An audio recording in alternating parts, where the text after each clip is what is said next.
We moved to Wyoming when I was about 8 or 9 years old, and I got into a group of friends that I probably shouldn't have been in. We jacked around a lot. We messed around with each other. We didn't do what we were supposed to.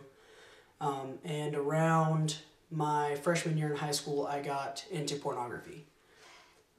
It wasn't one of those things that, you thought you could shrug off, or one of those things that you feel like, oh, I'll get away from this. It was more along the lines of, oh, I'll only watch one thing, and then one turned into two, and two turned into four, and it was just a never-ending slide that you couldn't get out of. I got caught when I was towards the end of my freshman year, which was horrible. Broke down, asked God for forgiveness, and I kind of stopped that path in my life, but I still was going along with and doing the things with my friends that I shouldn't have been doing. I was still, jacking around, getting into things I shouldn't have been getting into. And it was actually the summer of my sophomore year when I went to a camp up on Casper Mountain here in Wyoming, where the pastor was talking about the Lamb's Book of Life. And for those of you who don't know, the Lamb's Book of Life talks about all the names of the people that are saved. And if you're not on that list, you don't get to go to heaven.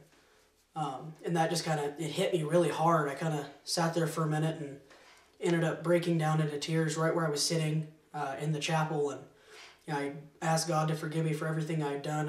I knew that His Son had done everything for me to save me from my sins and had died on the cross, and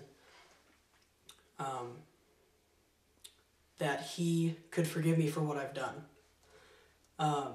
After that, I got away from some of those friends. One of them actually moved away, which really helped me a lot. I got out of the things that I shouldn't have been getting into, the sneaking out with friends, the stuff I shouldn't have been getting into, the not doing homework. I got out of all of that, and I'm into a different place now.